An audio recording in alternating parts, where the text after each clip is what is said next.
In the quiet village of St. Mary Mead, where secrets hide behind polite smiles, a gunshot echoes through the vicarage, shattering the night. Colonel Prothero, a man feared and despised, lies dead in a locked study, a revolver by his side. Was it suicide, or a meticulously planned murder? Who among the vicar, his wife, the colonel's fragile widow, a rebellious stepdaughter, a charismatic artist, or the trusted village doctor harbours a deadly secret? As whispers of scandal and betrayal swirl, only one person sees the truth, Miss Jane Marple, whose sharp eyes and quiet wisdom unravel a web of lies, clues, and hidden motives.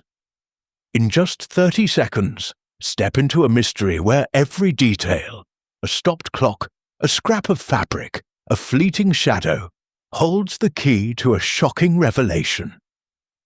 Chapter 1. The Quiet of St. Mary Mead. In the sleepy village of St. Mary Mead, where the church spire cast a gentle shadow over the green, and the cottages stood in orderly charm, life moved at a pace as predictable as the ticking of the vicarage clock. It was a place where secrets, if they existed, were buried beneath layers of politeness and the soft clink of teacups. Yet, on this particular autumn morning in 1932, a subtle unease stirred the air, like a breeze rustling leaves before a storm. Miss Jane Marple, her white hair neatly tucked beneath a modest hat, sat by the window of her cottage, her knitting needles clicking rhythmically. Her sharp eyes, softened by age but missing nothing, surveyed the village green. She noted the vicar, Mr. Clement, striding purposefully toward the vicarage, his usually genial face clouded with preoccupation. She observed Mrs. Price Ridley, the village's self-appointed guardian of propriety, bustling past with a basket of apples, her lips pursed in disapproval. And she saw young Lettice Prothero, the colonel's stepdaughter, hurrying across the lane, her scarf fluttering like a flag of distress. Miss Marple's cottage, with its rose trellis and polished brass knocker, was a hub of quiet observation. She had lived in St. Mary Mead all her life, and though she seldom left its boundaries, the world came to her in the form of gossip, glances, and the subtle shifts in human behaviour. People, she often remarked to her nephew Raymond, are the same everywhere, whether in a village or a grand city. One need only watch. This morning, her attention was drawn to the vicarage, a handsome Georgian building nestled beside the church. The vicar, Leonard Clement, and his wife, Griselda, were hosting a small gathering that evening, a charitable meeting to raise funds for the church roof. The guest list, as Miss Marple had gleaned from Griselda's cheerful chatter, included an eclectic mix: Colonel Prothero, a gruff and unpopular landowner, his young wife Anne, whose beauty was matched only by her melancholy, Lettice, the colonel's wayward stepdaughter, Dr. Haydock, the village physician with a penchant for blunt honesty, and Lawrence Redding, a charismatic artist newly arrived in St. Mary Mead, whose charm had already set tongues wagging. Miss Marple's needles paused as she considered the undercurrents of this gathering. Colonel Prothero was not a man to inspire affection. His brusque manner and rigid sense of justice had alienated many, from tenants to tradesmen. Anne, his second wife, was a mystery, a woman of refined manners who seemed perpetually on the verge of tears. Lettice, meanwhile, flitted about with the careless grace of youth. But Miss Marple had noted a certain defiance in her eyes, particularly when her stepfather was mentioned. And then there was Lawrence Redding, whose easy smile and bold sketches had already caused a flutter among the village's younger set. As the afternoon sun dipped low, casting golden light across the green, Miss Marple set her knitting aside and rose to prepare for the evening. She had been invited to the vicarage, not as a key figure, but as a quiet observer, her presence as unremarkable as the wallpaper. Yet she knew that such gatherings, with their polite facades and hidden tensions, often revealed more than their participants intended. The vicarage was ablaze with light when Miss Marple arrived, her black lace shawl draped elegantly over her shoulders. Griselda greeted her with a warm, if slightly distracted smile. "Oh, Miss Marple, how good of you to come. It's all rather chaotic, I'm afraid. The Colonel's been in a frightful mood, and Lettice is positively sulky." Miss Marple nodded sympathetically, her eyes scanning the room. The vicarage drawing-room was a study in contrasts. The vicar's worn armchairs sat beside Anne Prothero's delicate porcelain figurines, brought from her former life in London. Colonel Prothero stood by the fireplace, his broad shoulders squared, his voice booming as he lectured Dr. Haydock on the inefficiencies of modern medicine. Anne sat quietly, her hands folded in her lap, her eyes fixed on some distant point. Lettice lounged near the window, her blonde curls catching the lamplight, while Lawrence Redding sketched idly in a corner, his gaze flickering toward Anne with unsettling intensity. The meeting began with the usual pleasantries, discussions of the church roof, the cost of slate, and the merits of local craftsmen. But beneath the surface, Miss Marple sensed a current of unease. Colonel Prothero's sharp comments drew tight smiles from the others, and Anne's silence was almost palpable. When the Colonel announced his intention to audit the church accounts himself, claiming gross mismanagement, the room fell silent. The vicar flushed, Griselda laughed nervously, and Lettice muttered something under her breath. As the evening drew to a close, Miss Marple stepped onto the vicarage lawn, the cool night air sharp against her skin. She glanced back at the glowing windows, where shadows moved in uneasy harmony. "Something is amiss," she murmured to herself, her mind already piecing together the fragments of what she had seen. A dropped handkerchief, a glance too long, a word spoken out of turn. These were the threads of a tapestry yet to be woven. She returned home, her steps slow but purposeful, and settled by her fire with a cup of tea. The village clock struck 10, its chimes carrying across the still night. Miss Marple sipped her tea, her thoughts as precise as the ticking of the clock. She did not yet know what lay ahead, but she was certain of one thing: St. Mary Mead was no longer as quiet as it seemed. Chapter 2. The Shadow of Death. The morning after the vicarage gathering dawned crisp and clear, with the first frost of autumn glinting on the cobblestones of St. Mary Mead. Miss Jane Marple, ever an early riser, was already at her window, her knitting needles idle as she observed the village stirring to life. The milkman's cart rattled past, and Mrs. Price Ridley's maid scurried toward the butcher's.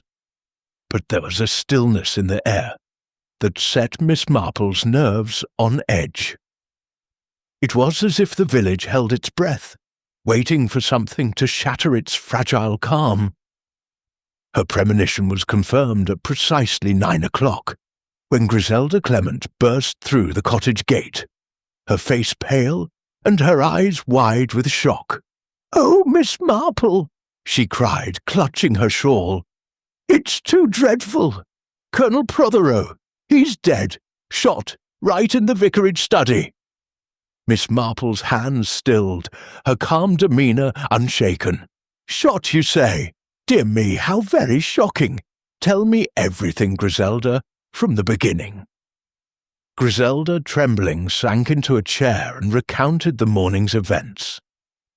The vicar had discovered the colonel's body at 8:30, slumped over his desk in the study, a bullet wound in his temple, and a revolver lying on the floor beside him.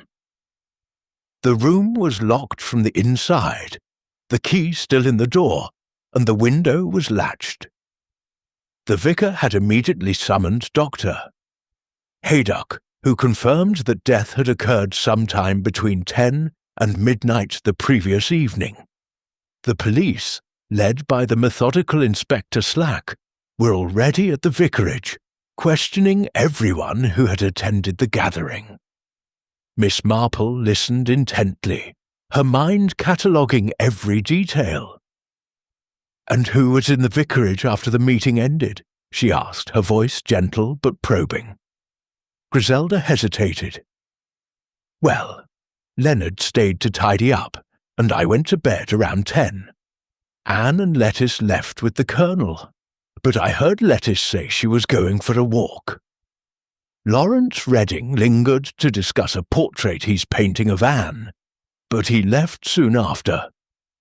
Dr. Haydock was the last to go, I think, around 10:15.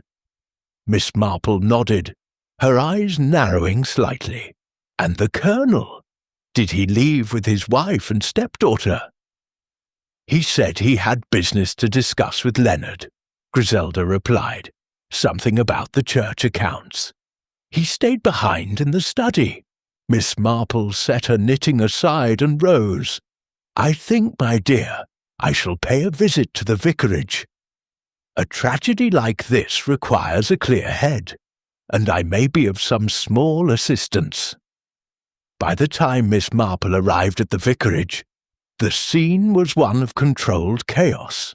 Inspector Slack, a brisk man with a penchant for efficiency, was barking orders to a constable, while Dr. Haydock stood by the study door, his face grim, and Prothero sat in the drawing-room, her hands clasped tightly, her eyes red-rimmed but dry.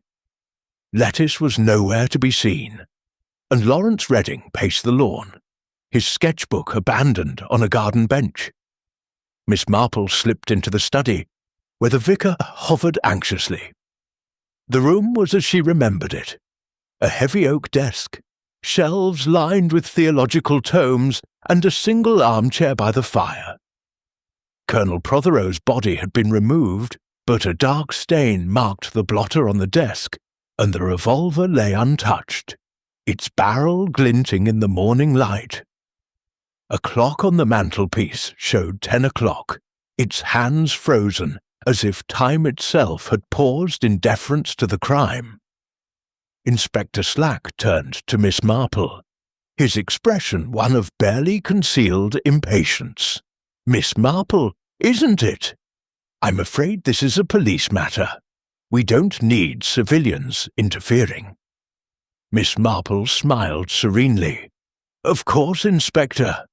I'm merely an old woman with a habit of noticing things. For instance, that clock, it stopped at 10, did it not? Was it wound, I wonder?" Slack frowned, glancing at the clock. "Stopped at 10, yes. Probably ran down. What of it?" "Oh, nothing," Miss Marple said airily, her eyes scanning the room. She noted the position of the chair slightly askew and a single sheet of paper on the desk, half covered by the blotter. It bore the colonel's handwriting, a scrawled note, "Accounts irregular. Must confront C tonight." Beside it lay a fountain pen, its cap missing. As Slack turned to question the vicar, Miss Marple bent to examine the floor. A faint smudge of mud, barely noticeable, marked the rug near the window. She straightened, her mind racing. The window was latched, but the latch was old, and a skilled hand might have manipulated it from outside. She filed the thought away, her expression unchanged. In the drawing-room, Anne Prothero spoke in a low, strained voice. "He was not an easy man," she admitted to Inspector Slack, "but I loved him. I was in bed by 10, as Griselda will confirm. I heard nothing." Miss Marple's gaze softened as she studied Anne. The woman's composure was admirable, but her hands trembled slightly, and a pearl brooch on her dress was pinned crookedly, as if fastened in haste. "Poor dear," Miss Marple murmured, though her mind noted the discrepancy between Anne's calm words and her nervous fingers. Lettice appeared at last, her cheeks flushed from the cold. "I was out walking," she said defiantly when questioned. "I needed air after Father's nonsense about the accounts. I didn't come back until nearly 11. "And where did you walk?" Slack pressed. "Down by the river," Lettice replied, her eyes darting to Lawrence, who had re-entered the room. "I was alone." Lawrence Redding, when questioned, was equally vague. "I left around 10, he said, his voice smooth. "I went straight home to my cottage. I saw no one." Miss Marple observed the interplay of glances, Lettice's defiance, Lawrence's studied calm, Anne's quiet tension. Each had a motive, she mused. The Colonel's domineering nature had strained his marriage, alienated his stepdaughter, and irritated the artist, whose admiration for Anne was no secret. Even the vicar, normally mild-mannered, had flinched at the Colonel's accusations of financial mismanagement. As the police continued their inquiries, Miss Marple slipped outside, her eyes drawn to the garden path. A faint footprint, barely visible in the frost, led from the study window to the hedge. She knelt, her joints protesting, and examined it closely. It was small, perhaps a woman's, and the tread suggested a light, hurried step. She straightened, her mind weaving a pattern from the threads of evidence, the stopped clock, the missing pen cap, the smudge of mud, the footprint. Back in her cottage, Miss Marple sat by the fire. Her knitting resumed, but her thoughts elsewhere. "A locked room," she murmured, "is never truly locked if one knows where to look." She sipped her tea, her eyes gleaming with the quiet certainty of one who saw more than others. Colonel Prothero's death was no accident, nor was it as simple as it appeared. Someone in St. Mary Mead had planned a murder, and Miss Marple intended to unravel their clever disguise. Chapter 3. The Arrival of Insight. The Vicarage, once a haven of quiet respectability, now hummed with the grim efficiency of a crime scene. By midday, St. Mary Mead was abuzz with whispers, and the villagers gathered in small knots, their voices hushed but eager. Miss Jane Marple, however, remained apart, her cottage a sanctuary of calm amid the storm. She had declined to linger at the vicarage, knowing that her presence would only irritate Inspector Slack, whose brisk manner left little room for an old woman's musings. Yet her mind was far from idle, piecing together the fragments of what she had seen and heard. As she sat by her fire, a cup of tea cooling in her hands, Miss Marple reflected on the events of the previous evening and the morning's grim discovery.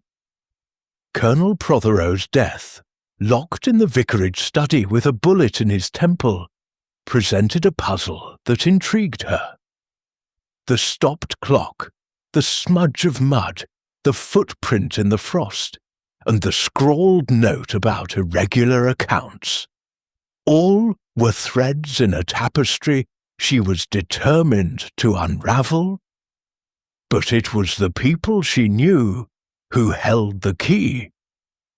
People, with their secrets and contradictions, were the heart of any mystery. Her reverie was interrupted by a knock at the door. It was Griselda Clement, her face still pale, but her manner slightly more composed. "Miss Marple, I hope I'm not disturbing you," she said, twisting her hands. "It's just Leonard is beside himself, and the police are asking such pointed questions. I thought you might. Well, you always seem to notice things." Miss Marple smiled gently, ushering Griselda inside. "My dear, sit down and tell me what troubles you.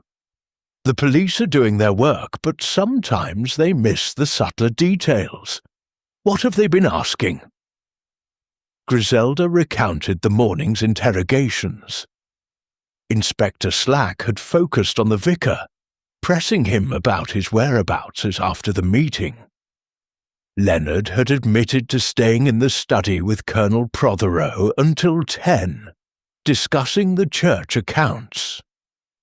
The colonel had been agitated, accusing Leonard of mismanagement, though Leonard insisted the accounts were in order.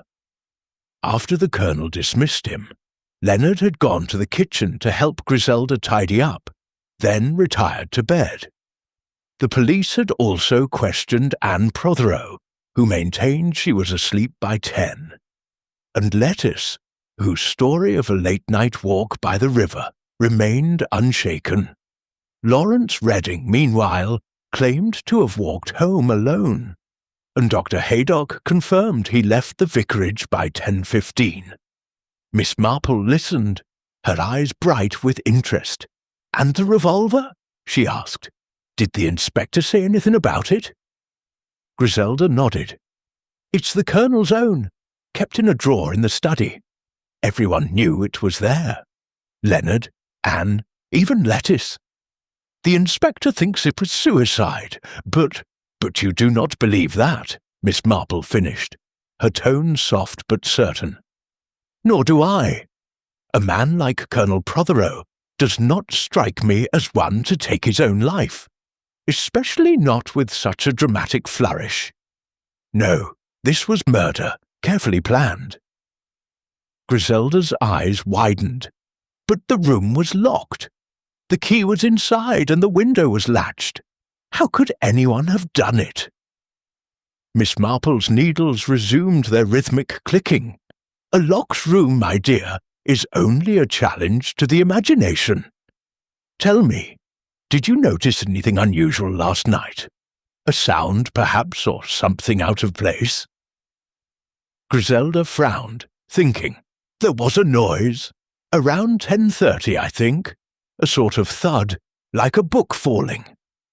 I was in the kitchen, and I thought it came from the study, but I didn't check. Leonard was with me, so it couldn't have been him." Miss Marple nodded, filing the detail away. "And the others?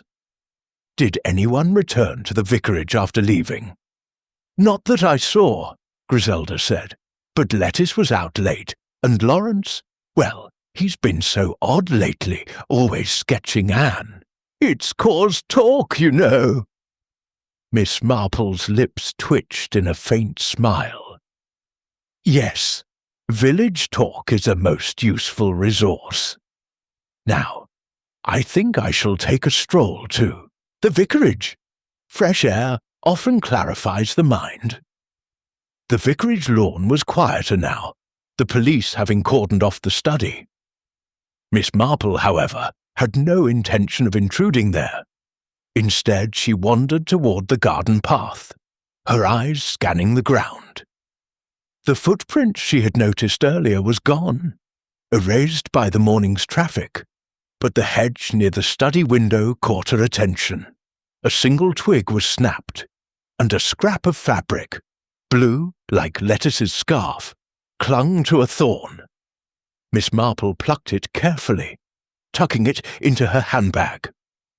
Inside, she found Anne Prothero in the drawing-room, her composure fraying.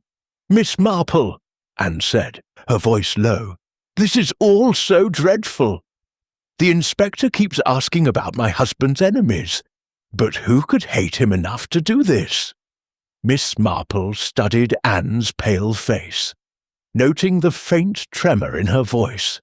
"People, Mrs. Prothero, are capable of great passions, even in a quiet village. Your husband was a forceful man. Such men often leave a trail of resentment. Anne's eyes flickered, but she said nothing. Miss Marple changed tack. Tell me, did you hear anything last night? A noise, perhaps around 10:30? Anne hesitated. I was asleep, but I did wake once, briefly. There was a sound, like a door closing, but I thought it was just the house settling. Miss Marple nodded, her mind racing. A thud, a door closing, a stopped clock. These were not random. She excused herself and sought out Lawrence Redding, who was sketching in the garden, his pencil moving with restless energy. "Mr. Redding," she said, her tone mild, "you are an artist, and artists notice details. Did you see anything unusual last night as you left the vicarage?" Lawrence's hand paused, his eyes meeting hers. "Nothing, Miss Marple. I went home, as I told the inspector. It was a quiet night." "Indeed," Miss Marple said, her gaze lingering on his sketch, a portrait of Anne, her eyes hauntingly sad. "A quiet night, yet someone was not at rest."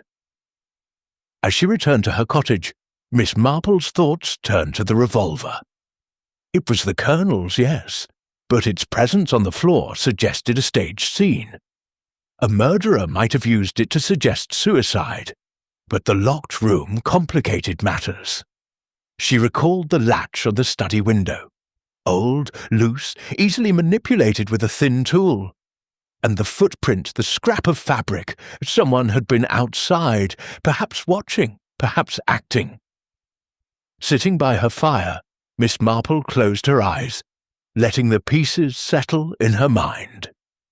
The Colonel's note about the accounts pointed to the vicar, but Leonard's gentle nature made murder unlikely.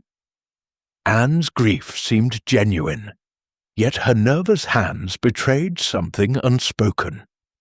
Lettic's defiance and Lawrence's evasiveness suggested secrets, and Dr. Haydock's bluntness might hide a deeper motive. Each had opportunity, each had reason, but only one had woven the year's perfect crime. She opened her eyes, her expression serene but resolute. "The truth," she murmured, "lies in the smallest details, the ones no one thinks to hide." Tomorrow she would speak to Dr.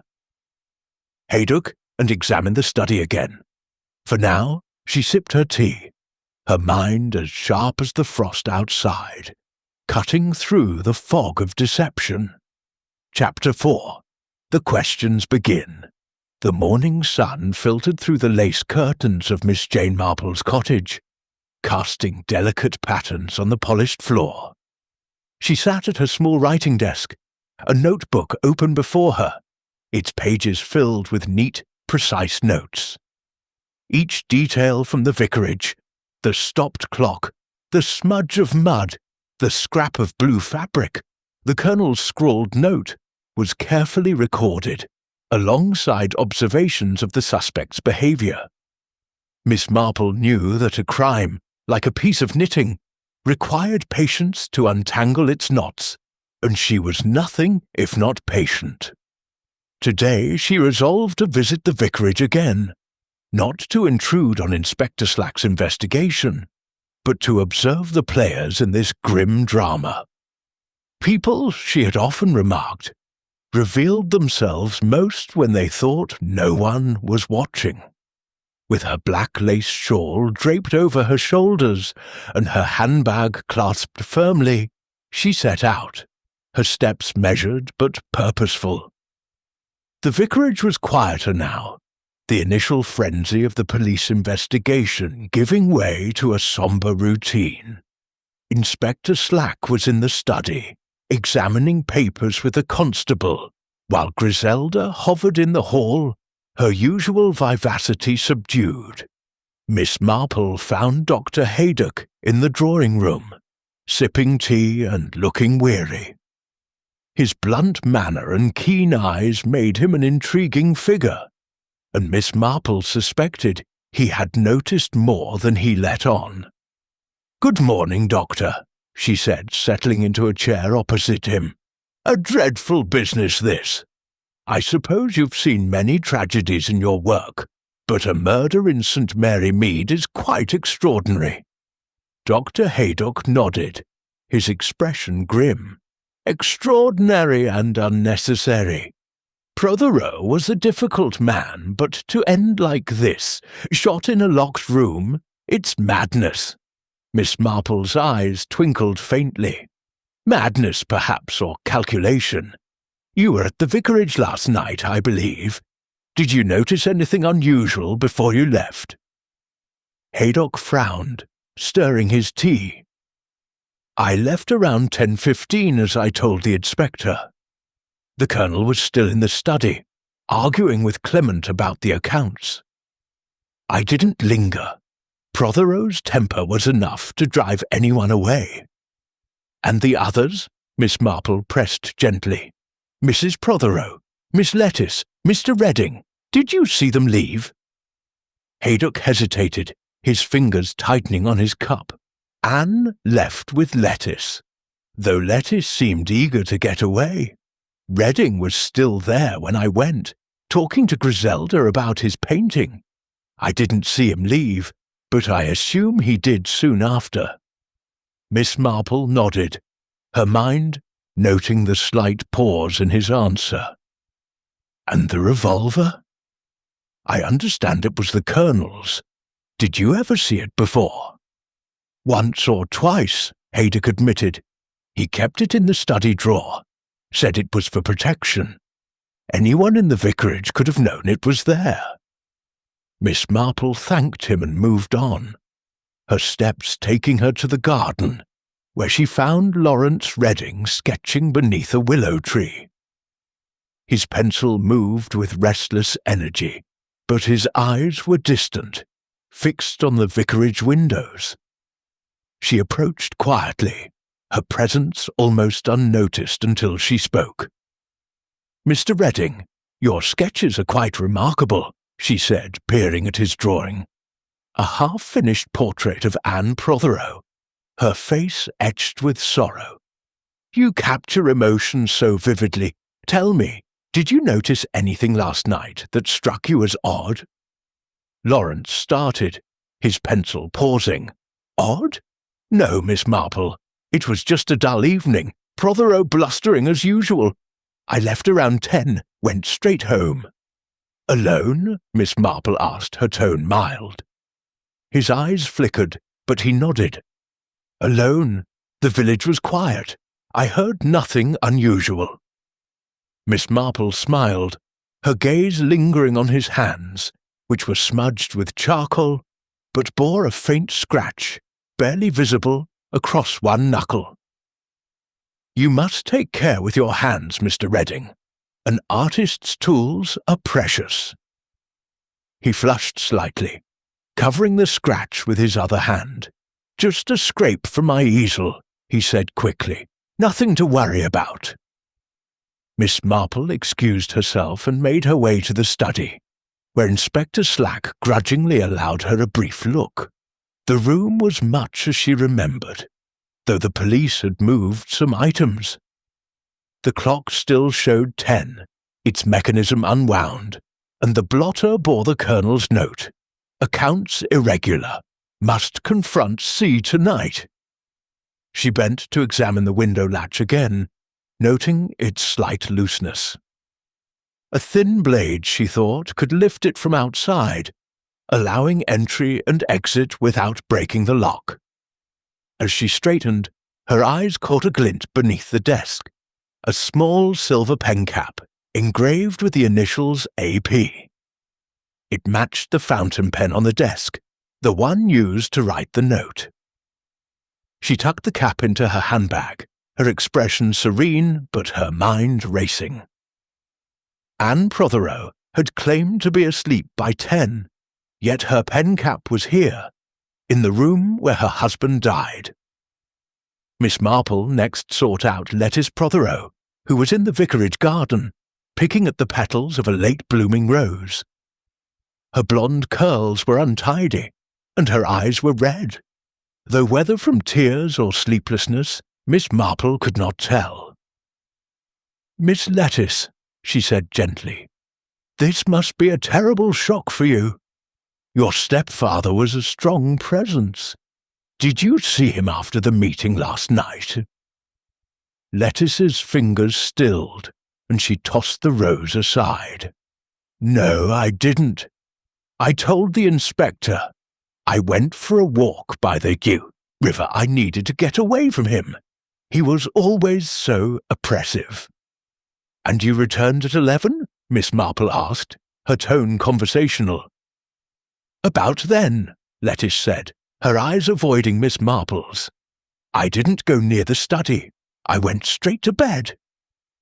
Miss Marple nodded, noting the girl's flushed cheeks and the way her scarf, blue like the scrap in the hedge, was knotted tightly, as if to anchor her nerves.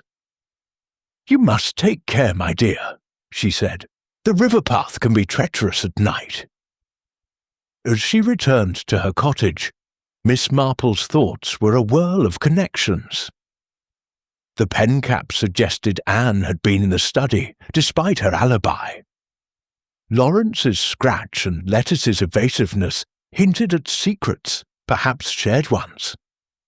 The stopped clock at 10, the thud Griselda heard at 10:30, the loose latch, all pointed to a carefully staged crime, designed to look like suicide, but betraying the hand of a murderer. Sitting by her fire, Miss Marple opened her notebook and added new entries. Pen cap, Anne's, time of thud, 10:30. Scratch on Redding's hand, Lettice's scarf. She closed the book, her eyes gleaming with quiet determination. The threads were beginning to form a pattern, but the design was still hidden. Tomorrow, she would speak to the vicar and examine the colonel's note more closely. For now, she sipped her tea, her mind as sharp as ever, cutting through the lies that cloaked the truth. Chapter 5. The Red Herrings. The afternoon light bathed St. Mary Mead in a golden haze, softening the edges of the village's grief. Miss Jane Marple, however, saw through the deceptive calm, her mind as alert as ever. The murder of Colonel Prothero had stirred the village like a stone dropped in a still pond, and the ripples were revealing secrets that had long lain dormant.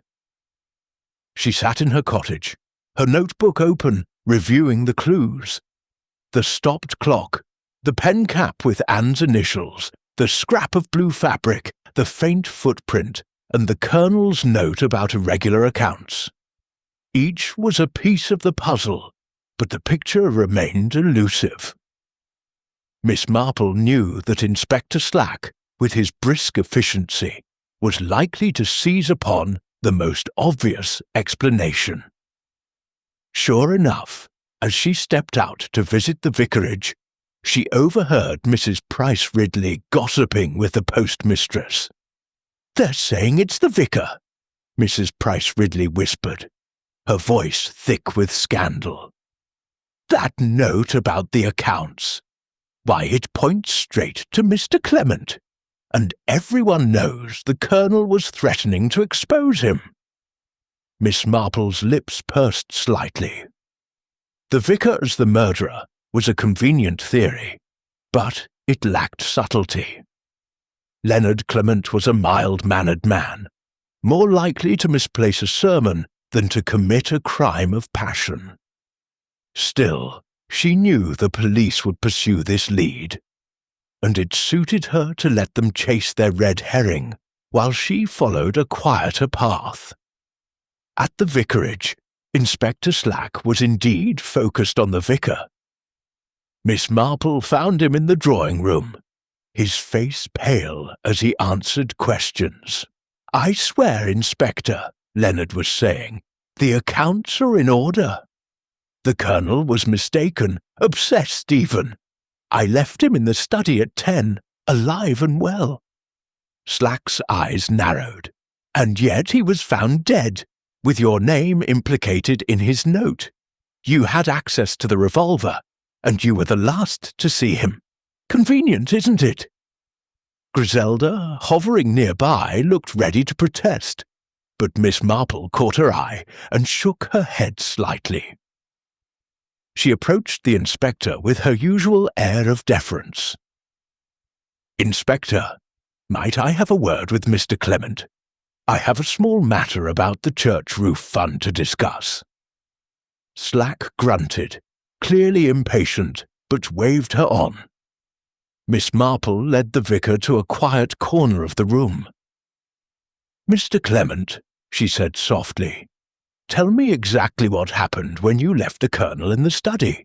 Every detail, no matter how small." Leonard rubbed his forehead, his voice weary. "It was just after 10. He was at the desk, writing that note. He was furious, accusing me of mismanaging funds. I tried to explain, but he dismissed me. I went to the kitchen to help Griselda, then to bed. I heard nothing after that." "And the revolver?" Miss Marple asked. "Did you see it in the drawer?" Leonard frowned. "I don't recall. It was always there, but I didn't look. Why?" Miss Marple smiled faintly. "No reason, just an old woman's curiosity. And the clock? Did you notice if it was ticking?" Leonard shook his head. "I didn't pay attention. It was always ticking, I suppose." Miss Marple thanked him and moved to the study, where a constable stood guard. She persuaded him to let her glance inside, citing a lost knitting needle. The room was unchanged, save for the absence of the colonel's body. The note still lay on the desk, and Miss Marple examined it closely. The handwriting was uneven, as if written in haste, and the ink had smudged slightly, suggesting a damp hand or a hurried stroke. She noted the absence of the pen cap. She had it in her handbag, but the pen itself was clean, its nib gleaming. As she left the study, she encountered Anne Prothero in the hall, her face drawn but composed. "Miss Marple," Anne said, her voice low, "the inspector seems to think Leonard did it. It's absurd, isn't it?" "Quite absurd," Miss Marple agreed, her eyes studying Anne's face. "Mrs. Prothero, forgive me, but I found something in the study. A pen cap with your initials. Might it be yours?" Anne's hand flew to her throat, a fleeting gesture. "My pen cap! Oh, yes, I must have left it there days ago. I often wrote letters in the study when my husband was out." Miss Marple nodded, her expression serene. "Of course. And last night you were asleep by 10, you said?" "Yes," Anne replied quickly. "I was exhausted. Heard nothing." Miss Marple thanked her and stepped outside, where she found Lettice Prothero sitting on a bench, her scarf loosened and her eyes distant. "Miss Lettice," Miss Marple said, sitting beside her, "you seem troubled. A walk by the river must be lonely at night. Did you meet anyone?" Lettice's fingers twisted the scarf. "No one. I just needed to think. Father was so controlling. I couldn't stand it." Miss Marple's gaze softened. "I understand, my dear, but a young lady alone at night. Perhaps you saw Mr. Redding. His cottage is near the river path." Lettice flushed, her eyes darting away. "I didn't see him. I told you, I was alone." Miss Marple patted her hand, noting the girl's nervous energy. As she rose to leave, she glanced at the hedge where she had found the scrap of blue fabric. The thorn was bare now, but the memory of the scrap lingered in her mind, alongside the footprint and the scratch on Lawrence Redding's hand. Back at her cottage, Miss Marple added to her notebook, "Note smudged, haste or nerves."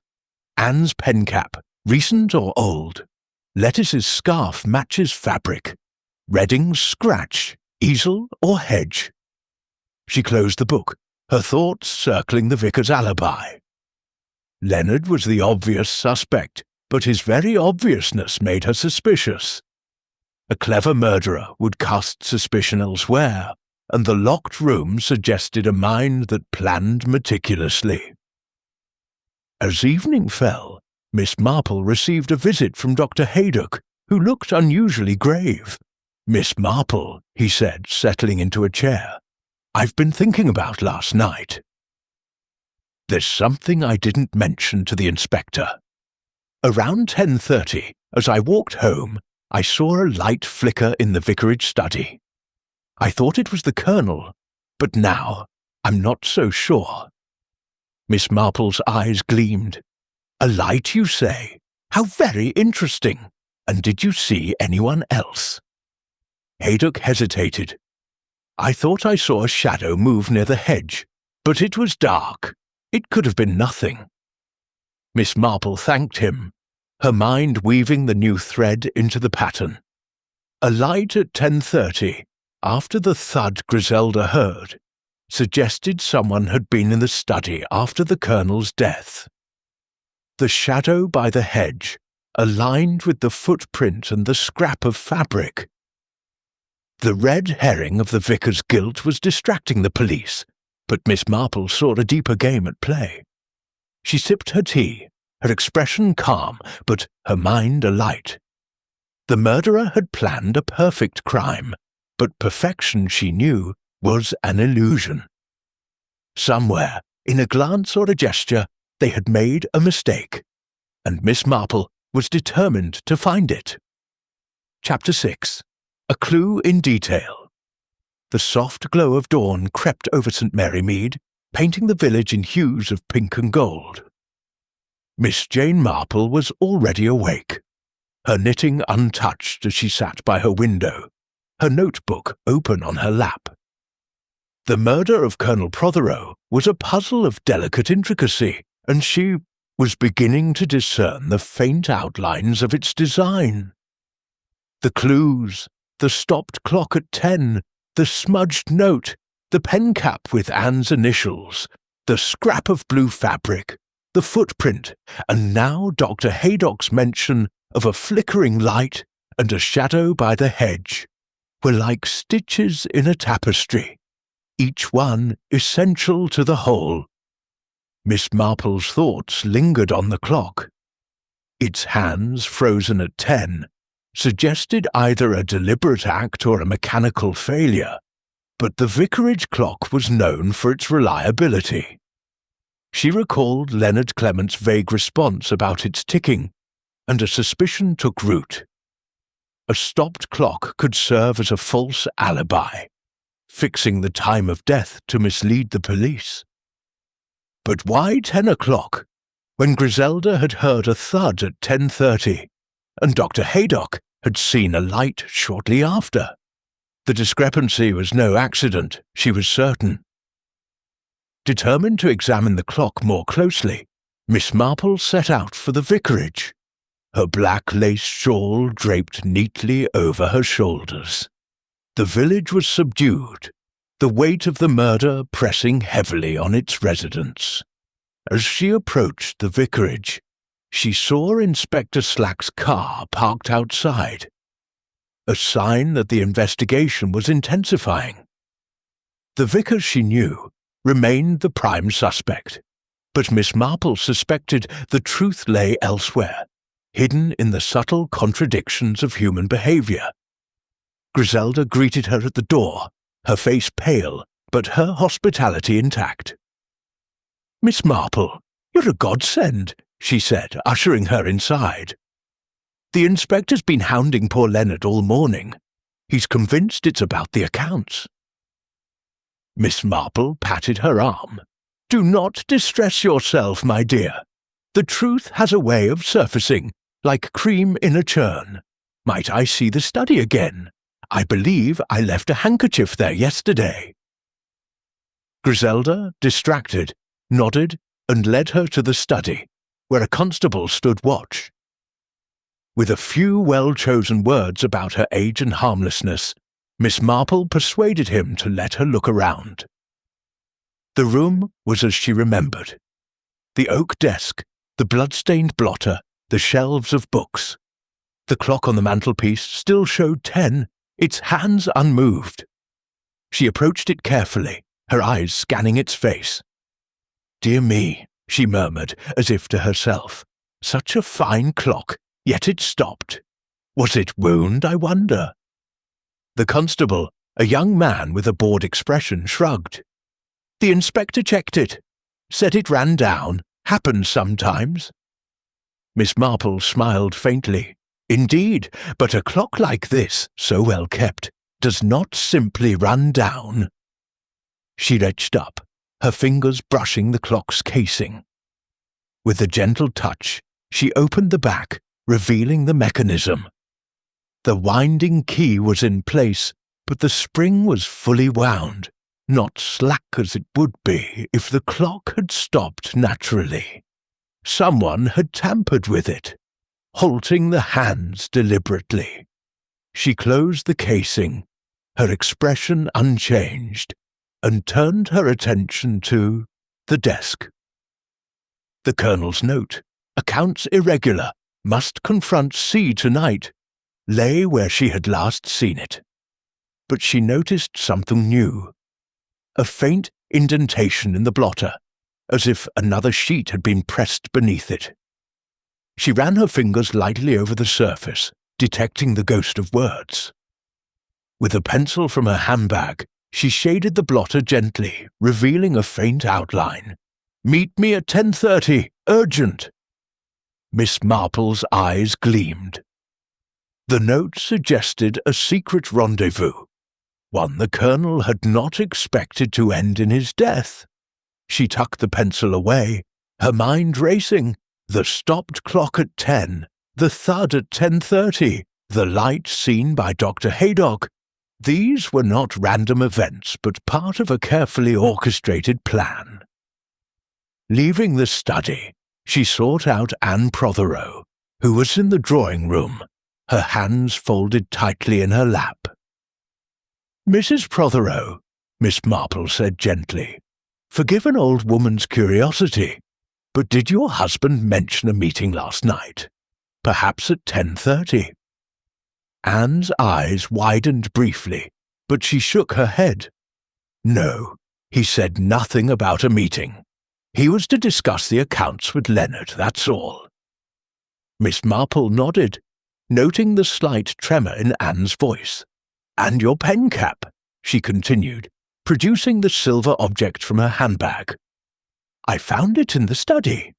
You said you left it days ago, but it was quite clean, as if recently used."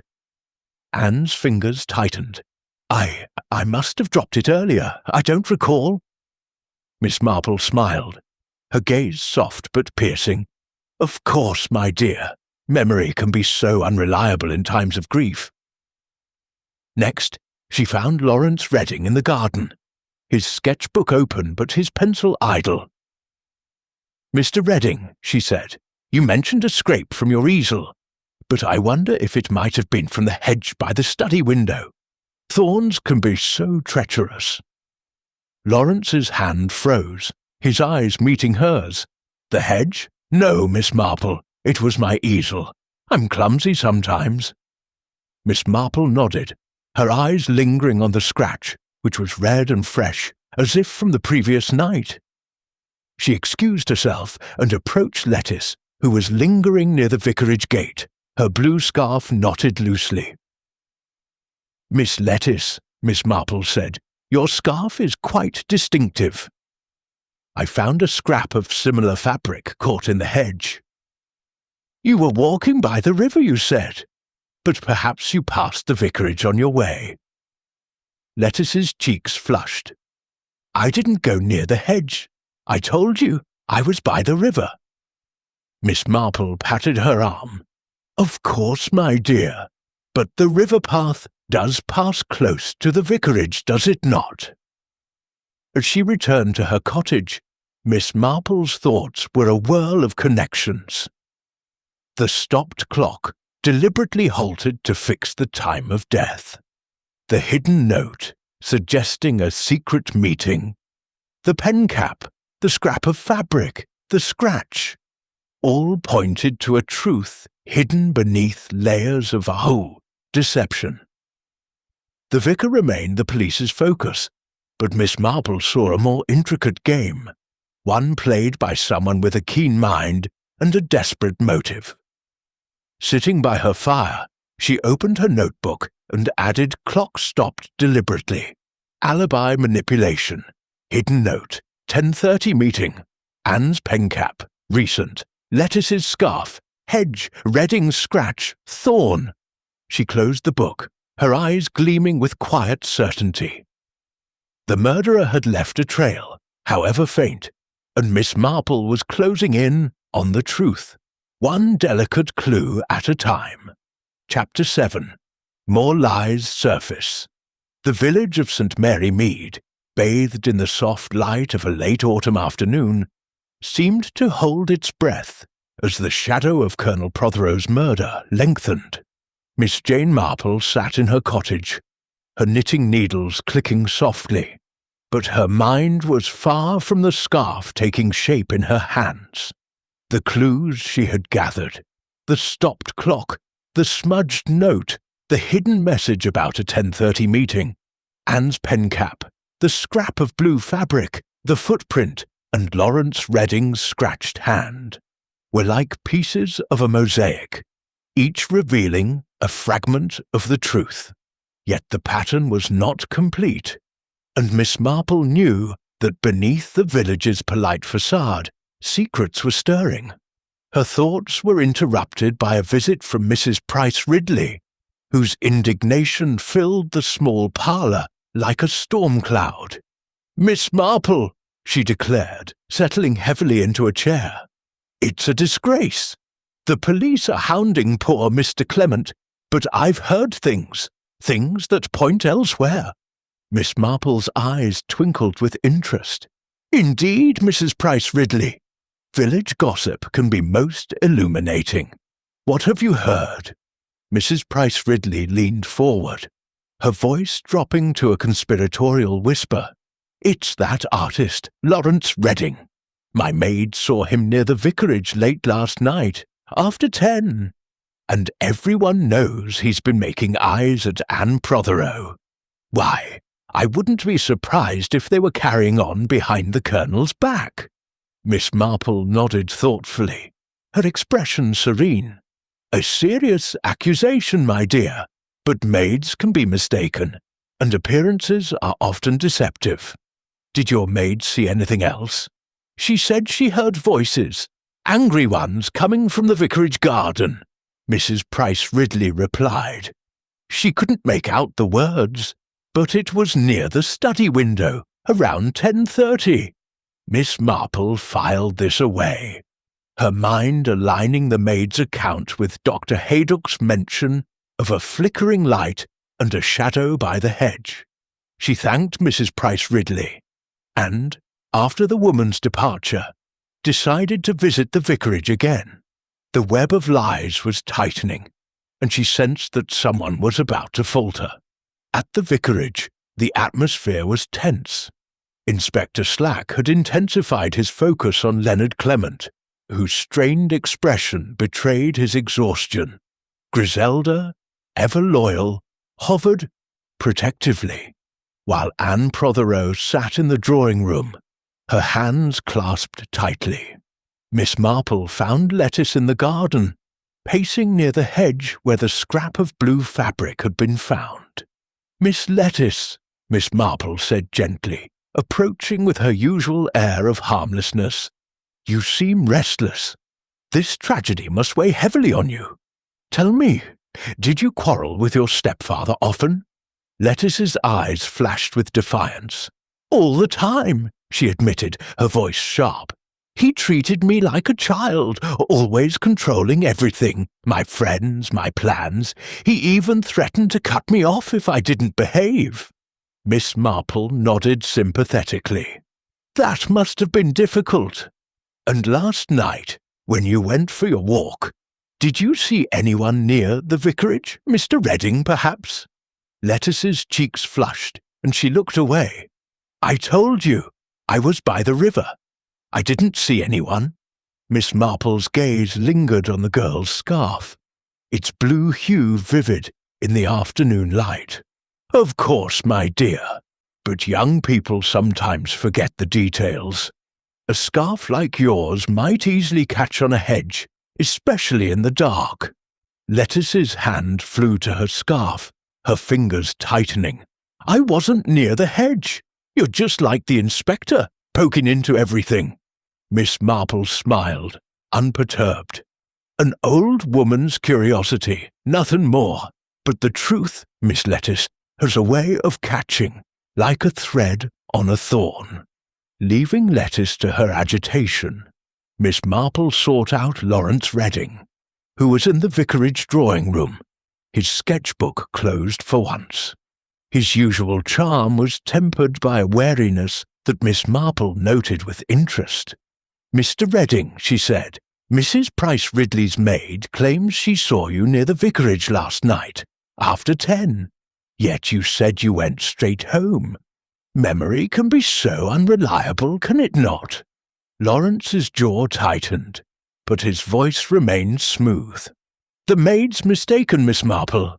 I was home by 10:15. Perhaps she saw someone else." "Perhaps," Miss Marple said, her eyes resting on the scratch on his hand, now slightly faded but still visible. "And your sketch of Mrs. Prothero, it's quite striking. You seem to know her well." Lawrence shifted uncomfortably. "She's a good subject, that's all." Miss Marple nodded, her expression bland but her mind sharp. She excused herself and approached Anne Prothero, who was alone in the parlour, her pearl brooch still pinned crookedly. "Mrs. Prothero," Miss Marple said, "I wonder if you might help me with a small matter. The note on your husband's desk mentioned confronting C. The police assume it refers to Mr. Clement, but could it be someone else? Someone with a motive to silence him?" Anne's eyes flickered, but she shook her head. "I don't know. My husband had many enemies. He was uncompromising." Miss Marple nodded, noting the tremor in Anne's hands. "And your pen cap," she continued, "found in the study. You said it was old, but it was so clean, as if recently used. Perhaps you wrote a note to your husband, asking him to meet you?" Anne's face paled. "I told you, I was asleep. I didn't write any note." Miss Marple smiled gently. "Of course, my dear, but small details can be so revealing." As she left the vicarage, Miss Marple's thoughts turned to the hidden note she had uncovered on the blotter. "Meet me at 10:30, urgent." It was not in the Colonel's handwriting, suggesting someone else had written it, luring him to his death. The voices heard by Mrs. Price Ridley's maid, the light seen by Dr. Haydock, the shadow by the hedge, all pointed to a moment of confrontation, carefully planned.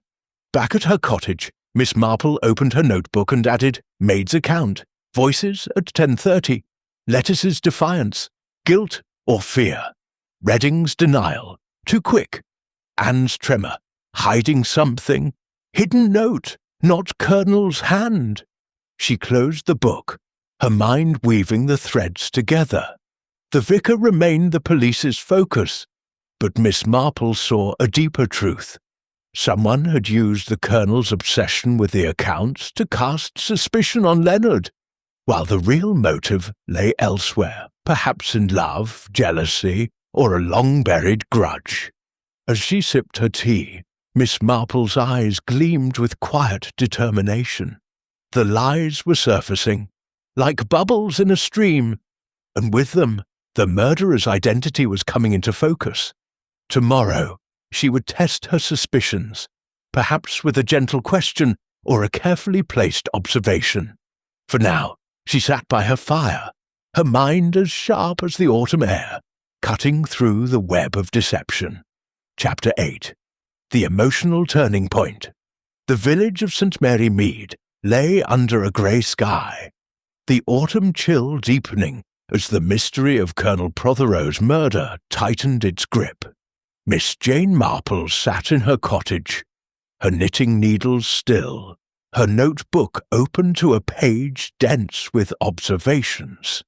The clues, the stopped clock, the smudged note, the hidden message about a 10:30 meeting, Anne's pen cap, the scrap of blue fabric, the footprint Lawrence's scratch, and the voices heard by Mrs. Price Ridley's maid were aligning like stars in a constellation. Yet the heart of the matter, Miss Marple knew, lay not in objects but in people, their passions and their breaking points.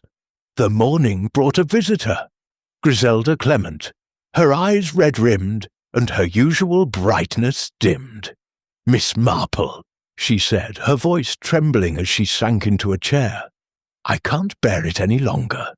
The inspector is certain Leonard did it, and he's questioning him again. But there's something I haven't told anyone, not even Leonard." Miss Marple's gaze softened, though her mind sharpened. "My dear, you must tell me everything. The smallest truth can unravel the greatest lie." Griselda twisted her hands, her words spilling out. A rush. "Last night, after the meeting, I overheard something. I was in the kitchen when I heard voices outside, near the study window. It was just before the thud at 10:30. I couldn't make out the words, but one voice was a woman's, and she sounded angry. I thought it was Anne, arguing with the colonel, but I didn't dare look. I was afraid." Miss Marple nodded, her expression calm, but her thoughts racing. "A woman's voice, you say? And you're certain it was near the study?" "Yes," Griselda said, her voice barely above a whisper. "I should have told the inspector, but I didn't want to make things worse for Anne. She's been so fragile since the colonel's death." Miss Marple patted her hand. "You've done right to tell me, Griselda. Fear often clouds the truth, but it cannot hide it forever. Now go back to Leonard and keep your spirits up. I shall look into this." After Griselda left, Miss Marple donned her shawl and set out for the vicarage, her steps brisk despite her age. The emotional weight of Griselda's confession confirmed her suspicions. The murder was no impulsive act, but a calculated one, driven by deep-seated motives. The woman's voice, Anne's perhaps or Lettice's, suggested a confrontation, one that ended in a gunshot and a carefully staged scene. At the vicarage, the atmosphere was heavy with suspicion. Inspector Slack was in the drawing room, his notebook open as he questioned Anne Prothero. Miss Marple slipped in quietly, her presence barely noticed. Anne's face was pale, her hands clasped tightly, but her voice was steady as she repeated her alibi. "I was in bed by 10, Inspector. I heard nothing, saw nothing." Slack's eyes narrowed. "And yet your pen cap was found in the study, Mrs. Prothero. Care to explain that?" Anne's composure faltered, her fingers tightening. "I told you, I must have left it there days ago. I often used the study to write letters." Miss Marple, standing by the window, spoke softly. "Mrs. Prothero, forgive an old woman's curiosity, but did you ever write to your husband, perhaps to arrange a meeting? A note, say, asking him to meet you at 10:30. Anne's eyes widened, a flash of panic crossing her face. "No, I wrote no such note. I was asleep, as I said." Miss Marple nodded, her gaze lingering on Anne's trembling hands. She excused herself and sought out Lettice, who was in the garden, her blue scarf trailing as she paced. "Miss Lettice," Miss Marple said, her tone gentle, "Griselda mentioned hearing a woman's voice near the study last night around 10:30. You were out walking, you said. Did you hear anything? Or perhaps argue with someone?" Lettice's face flushed, her eyes darting away. "I was by the river. I didn't go near the study. Why does everyone keep asking me?" Miss Marple's smile was kind but piercing. "Because, my dear, the truth is like a loose thread. One tug, and the whole fabric unravels. Your scarf, for instance, it matches a scrap I found in the hedge. And arguments, even quiet ones, can be overheard." Lettice's hands clenched, and for a moment Miss Marple thought she might bolt. But instead she burst into tears, her defiance crumbling. "It wasn't what you think," she sobbed. "I did go to the vicarage, but not to see Father. I was meeting Lawrence. We quarrelled, that's all. He was angry because I wouldn't run away with him. But I didn't go inside, I swear." Miss Marple's eyes softened, though her mind catalogued every word. There, my dear, love can make us do foolish things. What time was this quarrel?" "About 10:30, Lettice admitted, wiping her eyes. "I left right after. I didn't see Father, and I didn't hear a shot." Miss Marple patted her arm, her thoughts racing. Lettice's confession explained the voices and the scrap of fabric, but it also placed Lawrence near the vicarage at the critical moment. She found him in the village square, sketching the church spire with a distracted air. "Mr. Redding," she said, "Miss Lettice has told me about your quarrel last night, near the vicarage. You were seen, you know, and voices were heard. It's best to be honest now." Lawrence's pencil snapped, his face paling. "A quarrel, yes, but that's all. Lettice was upset, and I was trying to reason with her. I didn't go near the study, and I didn't see the colonel." Miss Marple's gaze lingered on his scratched hand, now healing, but still telling. "And yet you were close to the hedge, were you not? Thorns can be so unkind to an artist's hands." Lawrence flushed, his voice sharp. "I told you, it was my easel. You're fishing, Miss Marple, and I've nothing more to say." Miss Marple nodded, her expression serene. Back at her cottage, she opened her notebook and added Griselda's confession. Woman's voice, 10:30. Lettice admits quarrel with Lawrence. Hedge, 10:30. Anne's panic, note. Redding's denial. Too defensive. She closed the book, her mind weaving the threads together.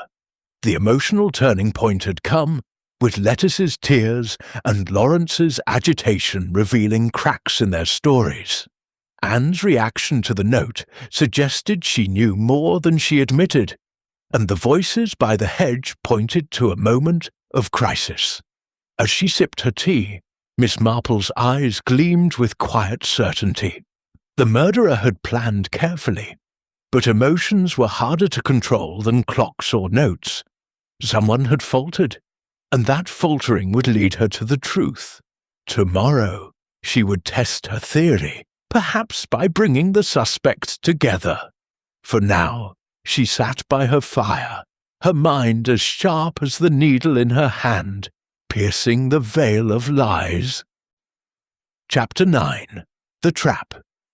The air in St. Mary Mead carried a crisp edge, as if the village itself sensed the tension coiling toward a breaking point. Miss Jane Marple sat in her cottage, her knitting set aside, her notebook open to a page filled with meticulous entries.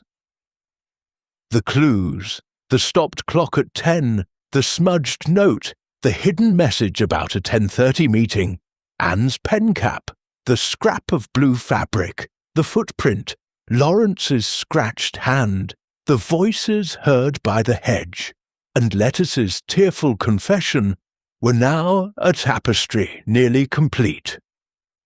Miss Marple knew that the time had come to tighten the threads, to set a trap that would unravel the murderer's carefully woven deception. She had observed the suspects closely. Anne's nervous hands, Lettice's defiance crumbling into tears, Lawrence's defensive charm, Leonard's strained honesty, and Dr. Haydock's guarded bluntness. Each had a motive, each had opportunity, but only one had orchestrated the crime with the precision to stage a locked-room murder. Miss Marple's method was not to accuse, but to observe, to nudge, to let the guilty betray themselves through their own contradictions. She decided to gather the suspects at the vicarage, under the guise of a small tea to discuss the church roof fund, a pretext no one would question.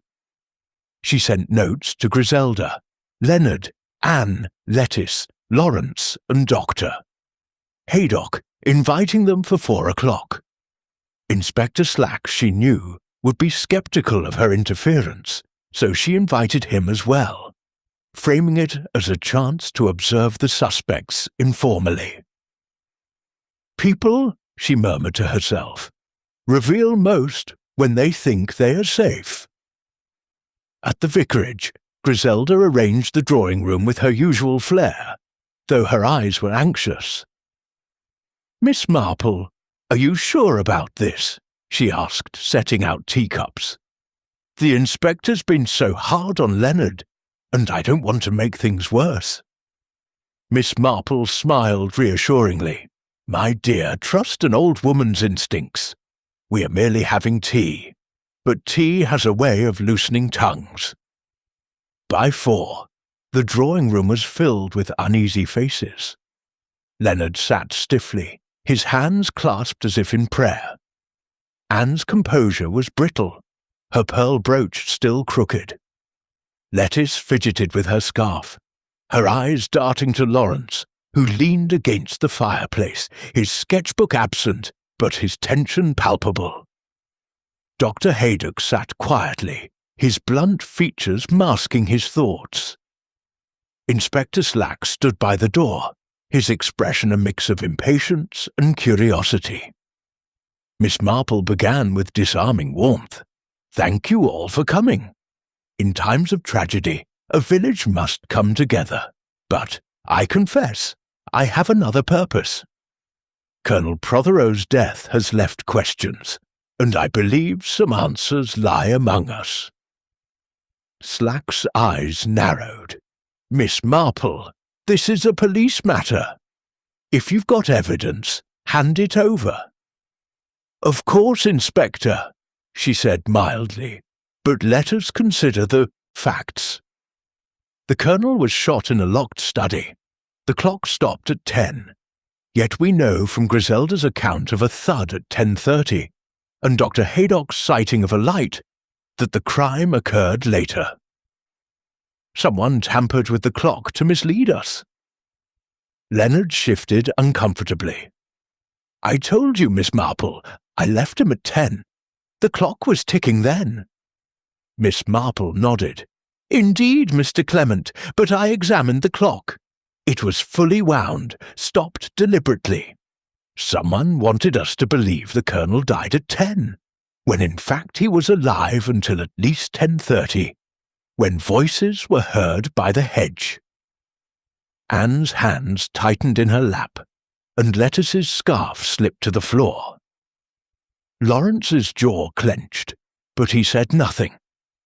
Miss Marple continued, her voice gentle but relentless. "There was a note, too, hidden beneath the Colonel's own. 'Meet me at 10:30. Urgent, not in his hand, but in another's.' And a pen cap, engraved with AP, found in the study, clean and recent, not days old as claimed." Anne's face paled. "I told you, I left that cap ages ago. I was asleep by 10. Miss Marple's eyes softened.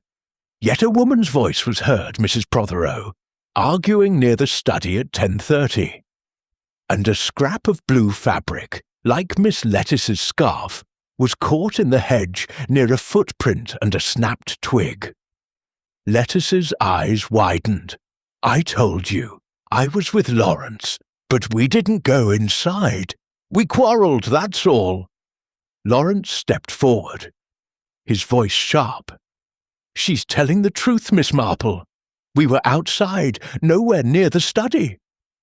Miss Marple's gaze lingered on his scratched hand.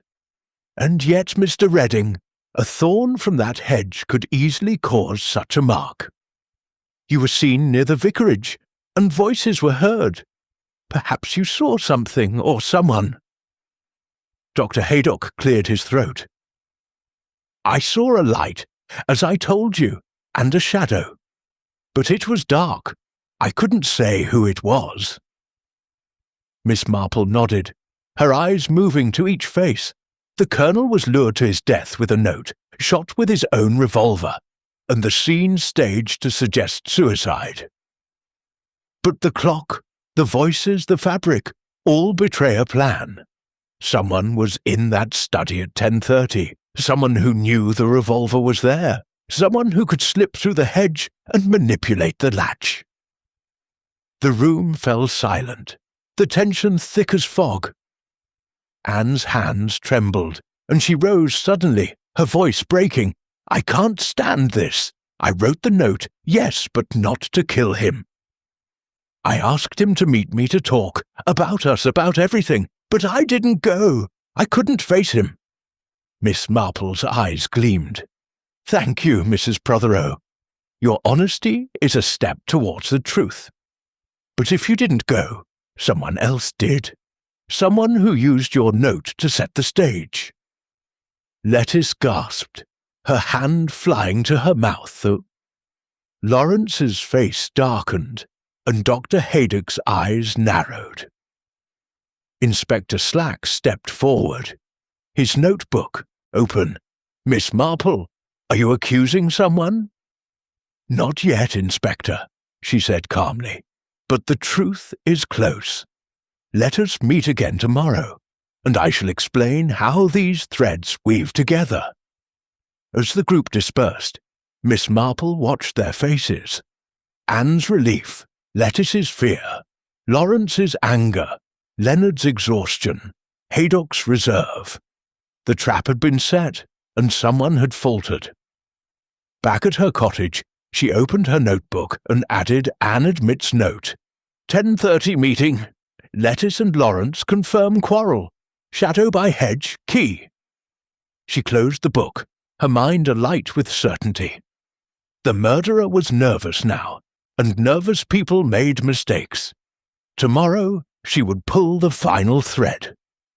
Chapter 10. The Reveal.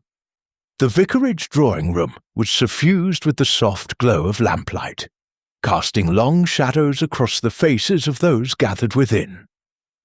Miss Jane Marple sat in a high-backed chair, her hands folded neatly in her lap, her black lace shawl draped with quiet elegance. The suspects, Leonard Clement, Griselda, Anne Prothero, Lettice, Lawrence Redding, and Dr. Haydock, sat in a tense semicircle, their expressions a mix of apprehension and curiosity. Inspector Slack stood by the door, his notebook at the ready, his skepticism tempered by a grudging respect for the old woman who had unravelled so much already. Miss Marple's voice, when she spoke, was calm but commanding, carrying the weight of certainty.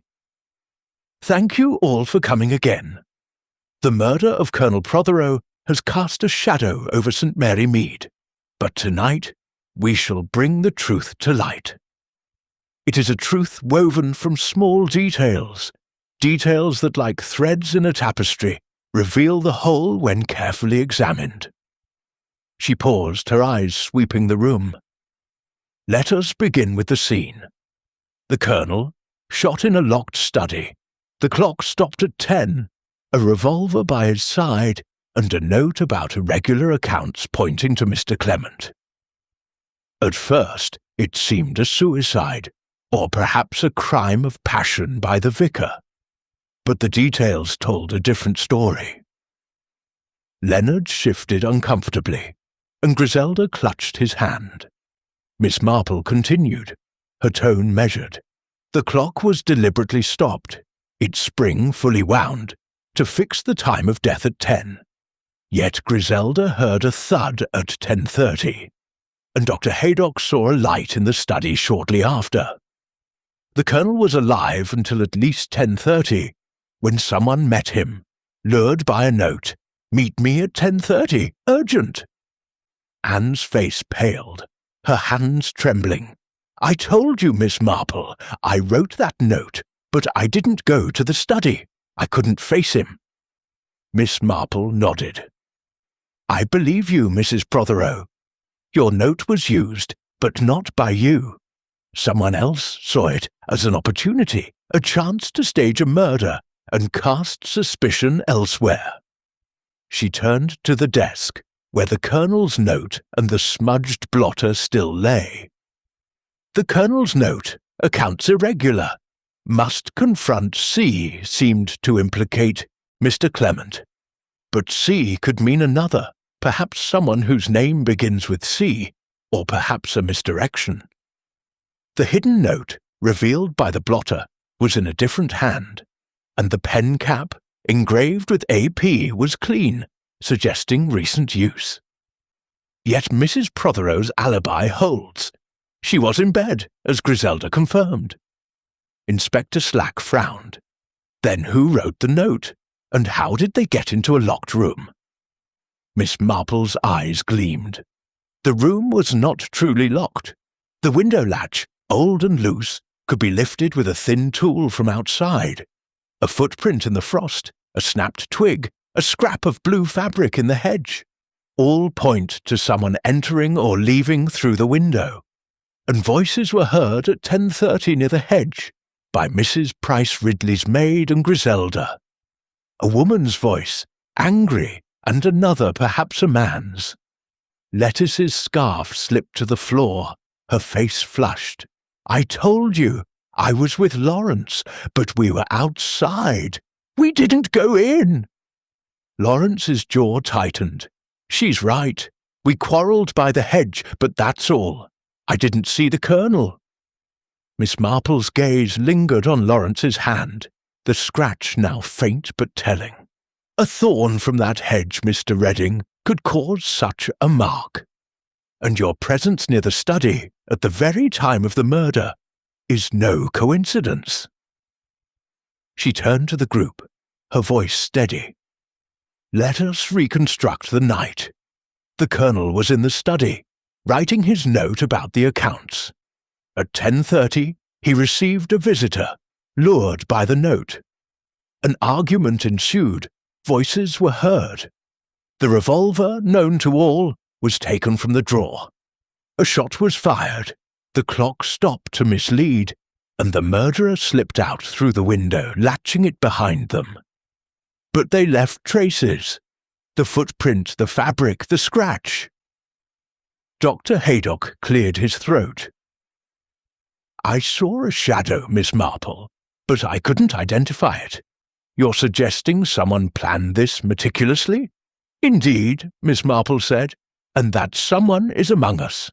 The motive was not money or accounts, but something deeper. Love, perhaps, or fear of exposure.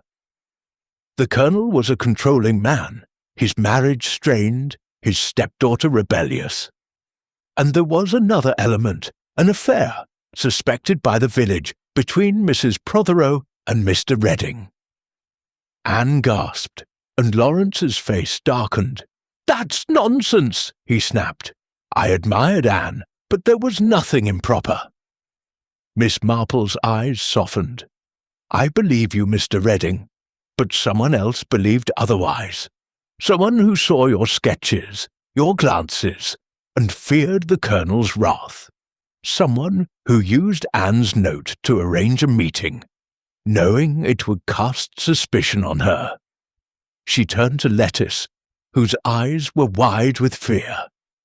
"Miss Lettice, you quarrelled with Mr. Redding that night, but you were not truthful about your movements.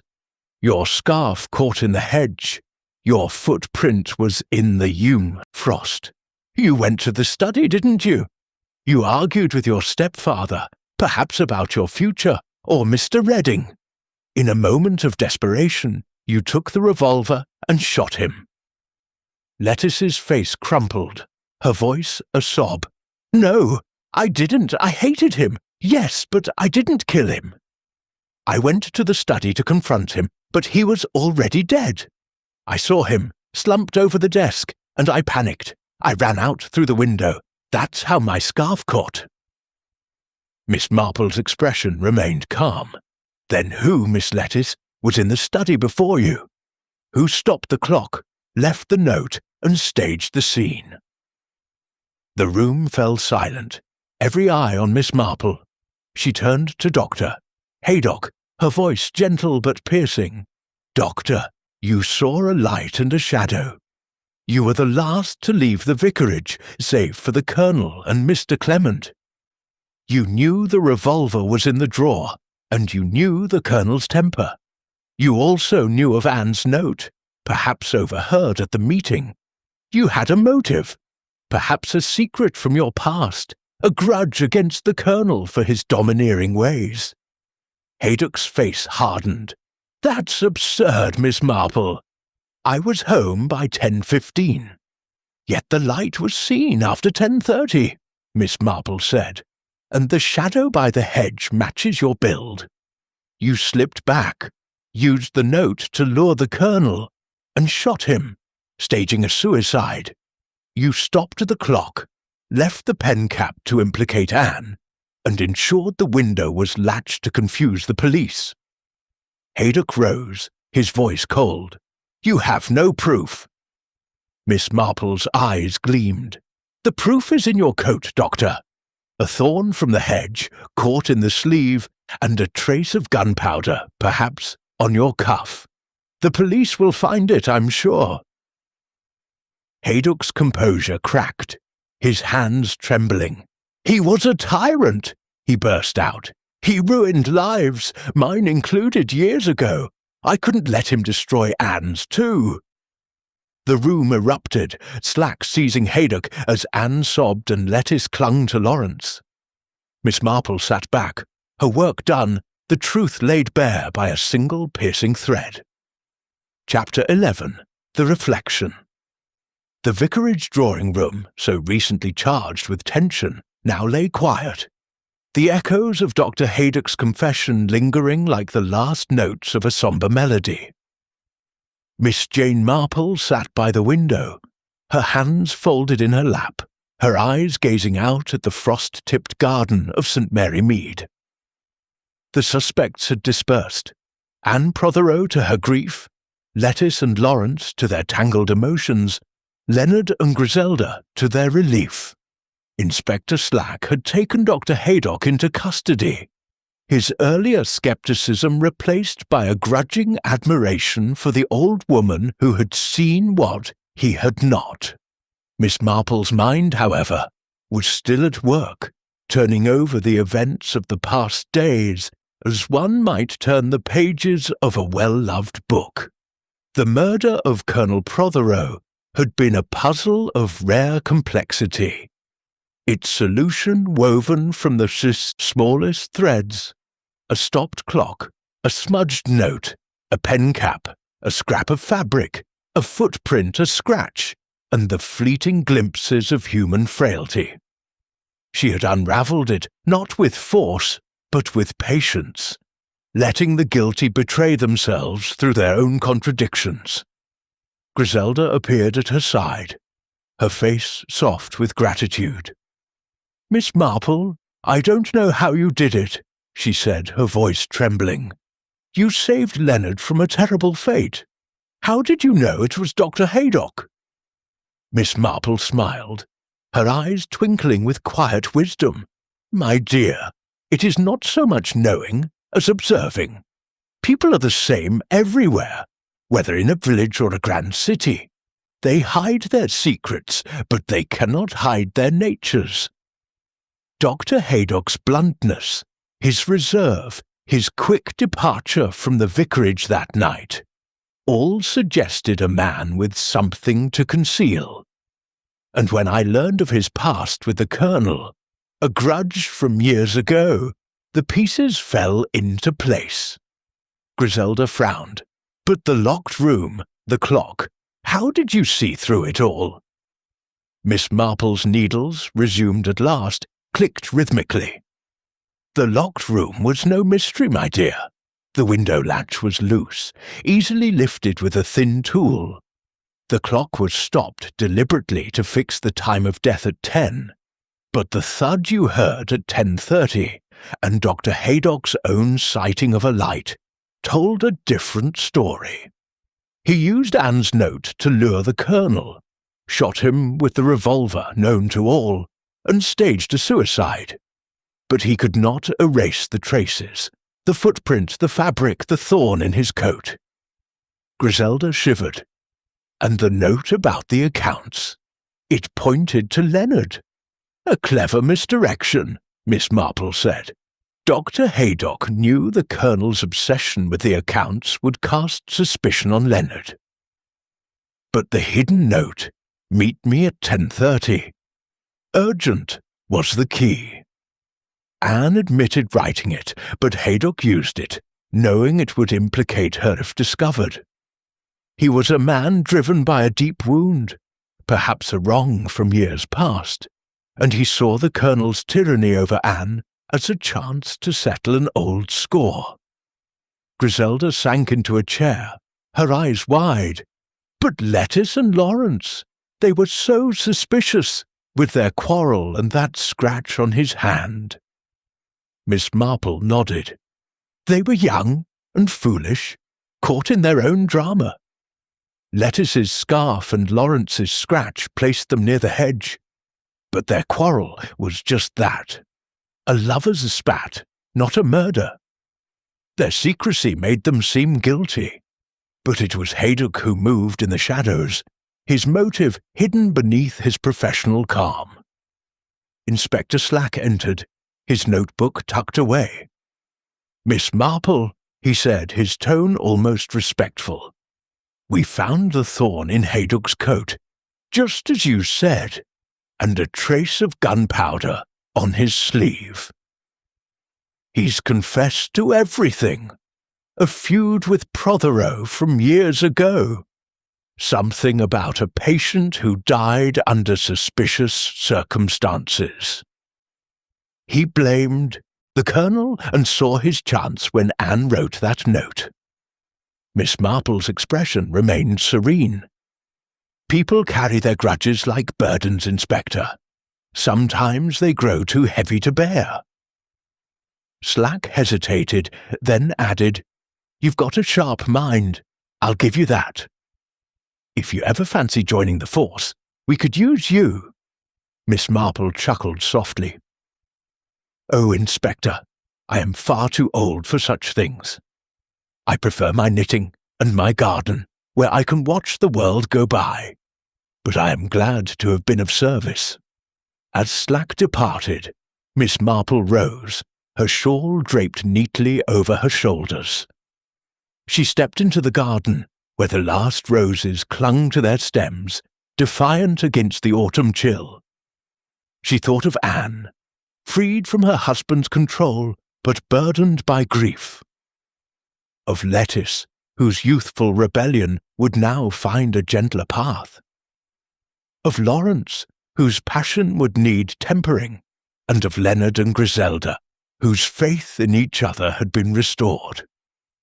She paused by the hedge, where the thorn had caught Haydock's coat, and murmured to herself, "The smallest things, a glance, a gesture, a thorn, tell the greatest truths. One need only look."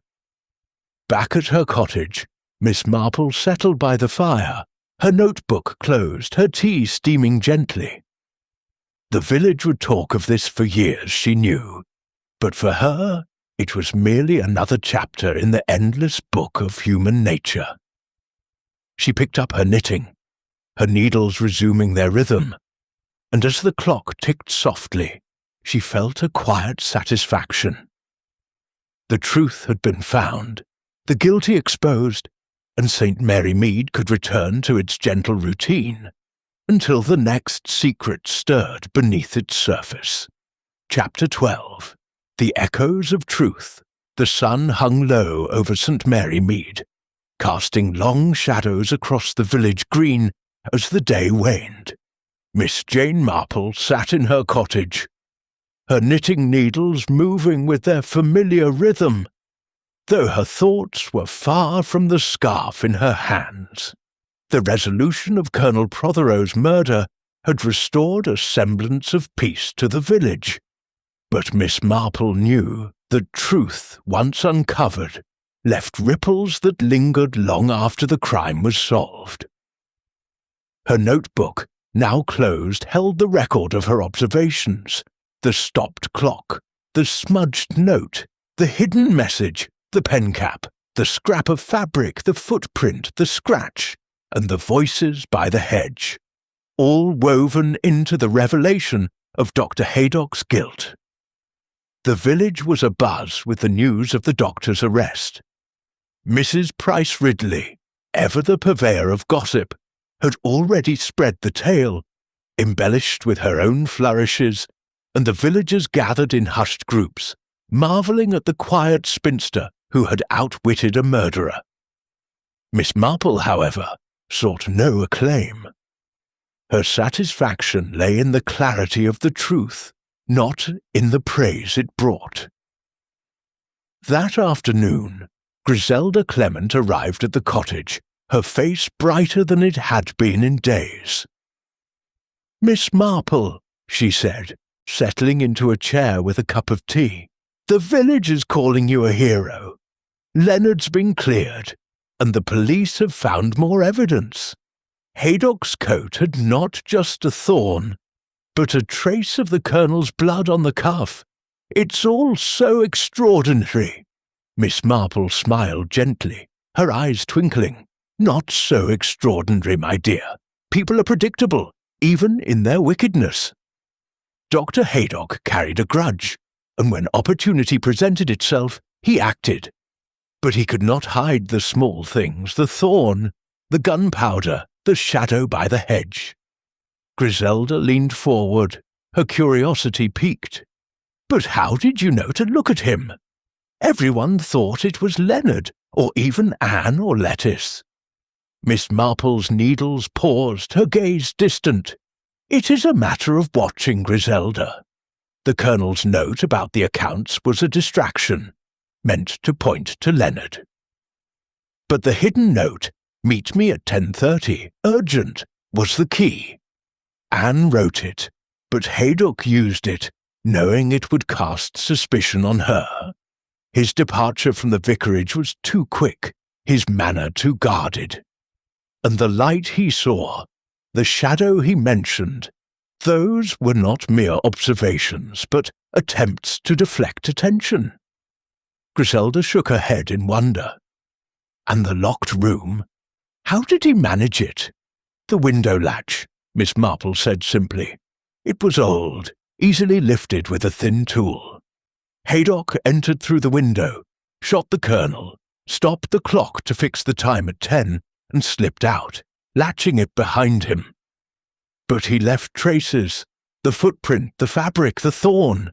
No one thinks to hide the small things." Griselda sighed. "Poor Anne. She's devastated, but I think she's relieved too. The Colonel was so hard on her." Miss Marple nodded. "Yes, and on Lettice, and even on Dr. Haydock, years ago. Such men leave scars, and scars can fester. But Anne and Lettice will heal in time, as will the village." As Griselda left, Miss Marple decided to take a walk to the vicarage, her steps slow but purposeful. The garden was quiet now, the hedge where the scrap of fabric had been found standing innocent in the fading light. She paused by the study window, picturing the scene.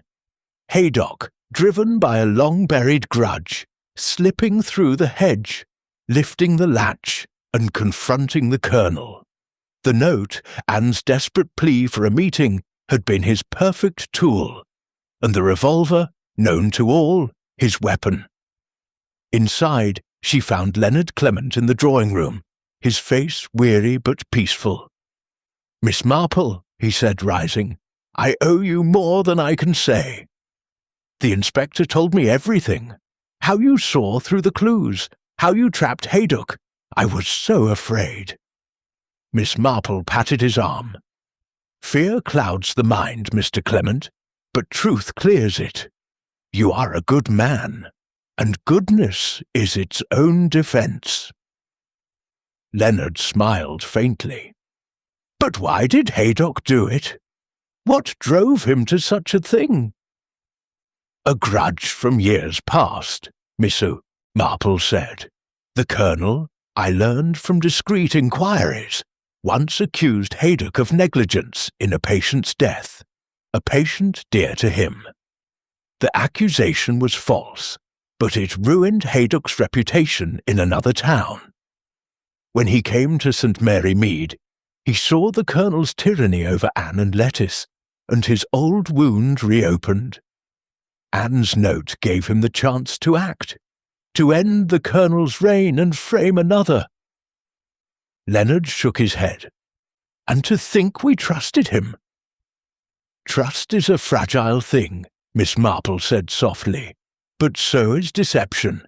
It cannot hold forever." As she left the vicarage, Miss Marple passed Anne Prothero, who stood by the gate, her face pale but composed. "Miss Marple," Anne said, her voice low, "thank you. I was so afraid the truth would destroy me, but you've given me a chance to start again." Miss Marple's eyes softened. "My dear, the truth is never kind, but it is always necessary. You are free now, in more ways than one." Back at her cottage, Miss Marple sat by the fire, her knitting resumed, her mind at rest. The village would heal as villages do, and the gossip would fade, replaced by new tales. She opened her notebook one last time, adding a final entry. Truth revealed, Haydock's grudge, Anne's note, the staged scene. Small things betray the guilty. She closed the book, her tea steaming gently, and reflected on the nature of human folly. "People," she murmured, "are so very careless with their secrets." The clock ticked softly, and Miss Marple smiled, content in the knowledge that St. Mary Mead for now was at peace, until the next thread unravelled. Chapter 13. The Threads of Motive. The quiet of St. Mary Mead had returned, but it was a fragile calm, like the hush before a storm. Miss Jane Marple sat in her cottage, her knitting needles moving with their familiar rhythm, though her thoughts were far from the soft wool in her hands. The resolution of Colonel Prothero's murder had brought relief to the village, but Miss Marple knew that the truth, once laid bare, often left questions lingering in its wake.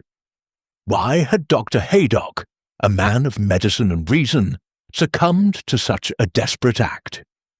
What drove a man to nurse a grudge for years, only to act on it in a moment of calculated violence? Her notebook, now a record of the case's unravelling, lay closed on the table, but its contents were vivid in her mind. The stopped clock, the smudged note, the hidden message about a 10:30 meeting. Anne's pen cap, the scrap of blue fabric, the footprint, Lawrence's scratch, the voices by the hedge, and Dr. Haydock's confession. Each clue had played its part, but it was the human motives, grief, resentment, fear, that had woven the crime together. Miss Marple decided to visit the vicarage one last time, not to stir old wounds, but to understand the deeper currents that had led to the tragedy. The village was settling into its routine, with the milkman's cart rattling past and children playing on the green, but the vicarage remained a focal point of whispered conversations. As she approached, she saw Griselda in the garden, tending to a rose bush with a distracted air. "Miss Marple," Griselda said, looking up with a weary smile, "you're a sight for sore eyes. The village is talking of nothing but your cleverness. Leonard says you're a marvel." Miss Marple's eyes twinkled. "Nonsense, my dear. I merely noticed what others overlooked. How is Mr. Clement faring?" Griselda sighed, brushing dirt from her hands. "Better, now that the cloud of suspicion is gone. But he's troubled. Feels he should have seen something, done something to prevent this." Miss Marple nodded, her expression sympathetic. "Guilt is a heavy burden, even for the innocent. May I speak with him? There are matters I wish to clarify." Griselda led her inside, where Leonard Clement sat in the drawing-room, his sermon notes scattered across the table. He rose, his face still marked by strain but softened by gratitude. "Miss Marple, I can't thank you enough. You've saved me, and this village, from a terrible injustice." Miss Marple settled into a chair, her hands folded neatly. "You are too kind, Mr. Clement. But I wonder if you might help me understand something. Dr. Haydock's grudge against the colonel. What did you know of it? A man does not kill without a deep wound." Leonard frowned, his fingers tracing the edge of his notes. "I knew little, only rumours. Years ago, in another town, Haydock was accused of negligence in a patient's death. A young woman, I believe. The colonel, then a magistrate, led the inquiry. It was harsh, and though Haydock was cleared, his reputation suffered. He came to St. Mary Mead to start anew, but the colonel's presence must have been a constant reminder." Miss Marple's eyes narrowed slightly. "And the patient, who was she to Haydock?" Leonard hesitated. "I heard she was someone close to him. A fiancée, perhaps. The details were never clear, but the loss broke him." Miss Marple nodded, the piece fitting neatly into her understanding. "A wound like that festers, Mr. Clement. When Haydock saw the colonel's control over Anne and Lettice, it must have stirred old resentments. Anne's note, asking for a meeting, was the spark he needed." Leonard shook his head. "To think he hid it so well. He was our doctor, our friend." "People are complex," Miss Marple said softly. "They wear masks, even from themselves." Leaving the vicarage, Miss Marple walked to the churchyard, where the autumn leaves drifted softly to the ground. She paused by a bench, her thoughts turning to Anne Prothero. The young widow had been freed from her husband's tyranny, but at what cost? Miss Marple found her near the church gate, her face pale but resolute. "Mrs. Prothero," Miss Marple said gently, "you have been through a great ordeal. I hope you are finding some peace." Anne Westbrook, Anne's eyes met hers, filled with quiet strength.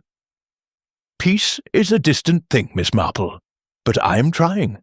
Knowing the truth, however painful, helps." Miss Marple nodded. "The truth is a hard medicine, but it heals. Your note to your husband. Did you ever suspect it would be used against you?" Anne's lips trembled. "I wrote it in desperation, hoping to mend things. I never imagined.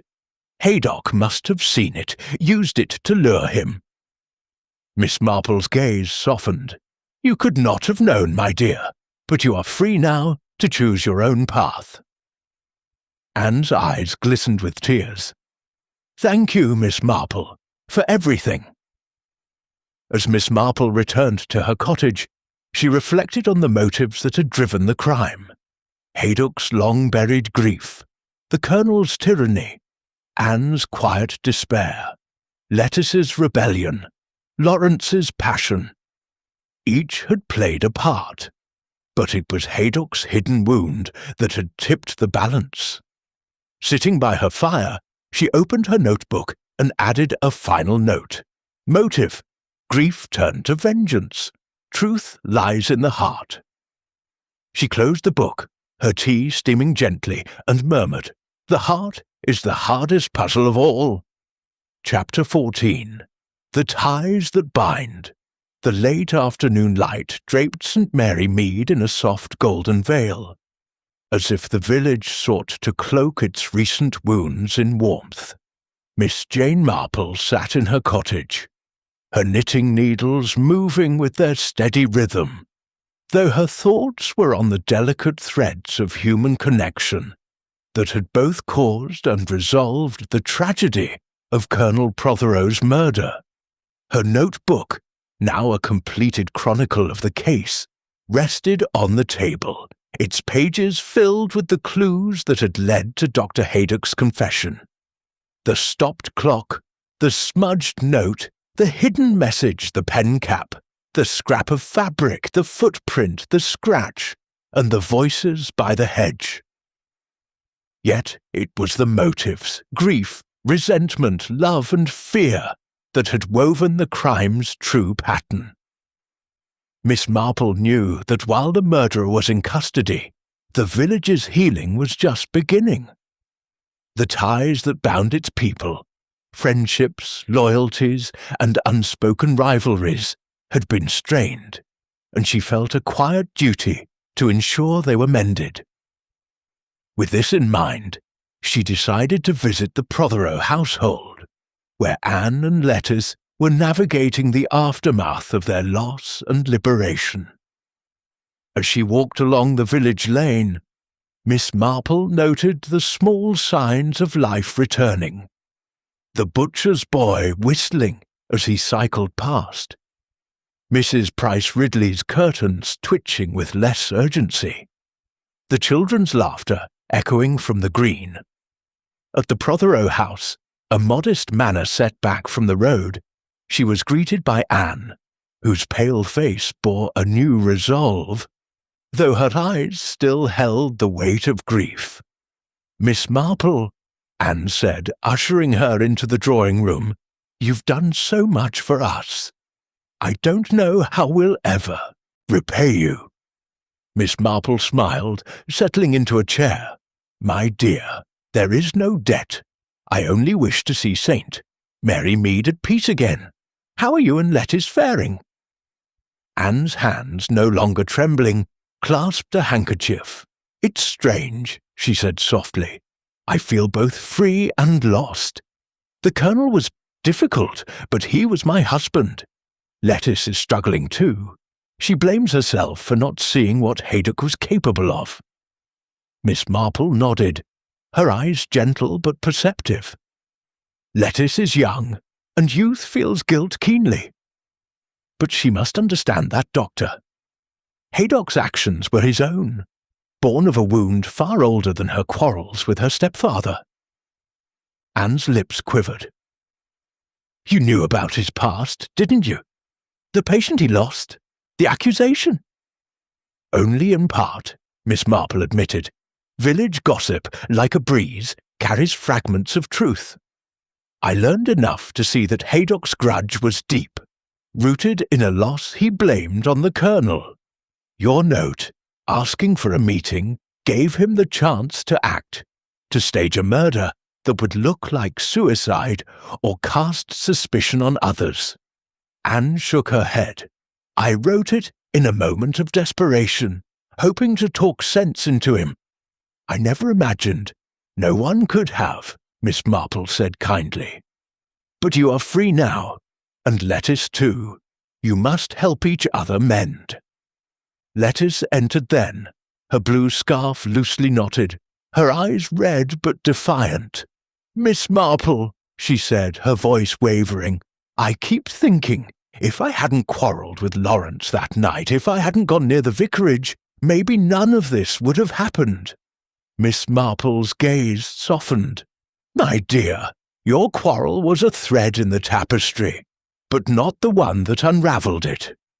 You and Mr. Redding were caught in your own drama, but it was Dr. Haydock who wove the crime. Your scarf in the hedge, his scratch from the thorn, these were distractions, not the heart of the matter." Lettice's shoulders slumped. "But I saw him, father, dead in the study. I should have told someone." "You were frightened," Miss Marple said. "Fear makes us silent, but it does not make us guilty. You must forgive yourself, as others will forgive you." As Miss Marple left the Prothero house, she reflected on the ties that bound the village. Anne and Lettice, mother and stepdaughter, would need time to rebuild their bond, strained by the Colonel's dominance, but strengthened by shared loss. Lawrence Redding, she suspected, would temper his passion, perhaps finding a gentler path with lettuce. And Leonard and Griselda, their faith tested, would emerge stronger. Back at the vicarage, she found Griselda in the kitchen, preparing tea with a lighter heart. "Miss Marple," Griselda said, "the village is talking of nothing but you." "They say you're a detective in disguise." Miss Marple chuckled, accepting a cup. "Nonsense, my dear. I'm only an old woman who notices things. The village will heal, and we must help it along." Griselda nodded, her eyes thoughtful. "Do you think Haydock will ever find peace?" Miss Marple's needles paused. "That is for his conscience to decide. He acted out of pain, but pain does not excuse murder. Yet even the guilty deserve understanding, if not forgiveness." As she returned to her cottage, Miss Marple paused by the churchyard, where the autumn leaves whispered in the breeze. The ties that bound St. Mary Mead, love, loyalty, resentment, had been tested, but they held. She thought of her own role, not as a hero, but as a quiet observer, weaving the threads of truth into a pattern that restored order. Sitting by her fire, she opened her notebook and added a final reflection. Ties of love and hate bind us all. Truth strengthens them. She closed the book, her tea steaming gently, and murmured, "The village is a small world, but its secrets are as deep as any city's." Chapter 15. The Quiet Departure. The morning sun rose gently over St. Mary Mead, its rays filtering through the bare branches of autumn trees, casting a delicate light on the village green. Miss Jane Marple sat by her cottage window, her knitting needles at rest, a cup of tea steaming beside her. The resolution of Colonel Prothero's murder had settled the village into a tentative calm, like a lake after a storm, its surface smooth, but its depths still stirred. Her notebook, now a complete chronicle of the case, lay closed on the table, its pages a testament to the power of observation. The stopped clock, the smudged note, the hidden message, the pen cap, the scrap of fabric, the footprint, the scratch, the voices by the hedge, and Dr. Haydock's confession. Each had played its part in revealing the truth, but it was the human heart, its passions, its wounds, that had shaped the crime. Miss Marple's role in the affair had become the talk of St. Mary Mead, though she took no pleasure in the attention. Her satisfaction lay in the restoration of order, in the mending of the village's fragile ties. As she sipped her tea, she reflected on the days since Dr. Haydock's arrest. The police had concluded their investigation, finding further evidence: a torn letter in Haydock's home, confessing his long-held hatred for the colonel over a lost love years ago. The village, though shaken, was beginning to heal, its gossip softening into stories of resilience and redemption. A knock at the door interrupted her thoughts. It was Griselda Clement, her face bright with a warmth that had been absent for days. "Miss Marple," she said, stepping inside, "I had to come thank you again. Leonard's sermon this Sunday will be about forgiveness, and it's all because of you. The village feels lighter somehow." Miss Marple smiled, gesturing to a chair. "My dear, the village heals itself, given time. I only helped it along by noticing what was there to be seen.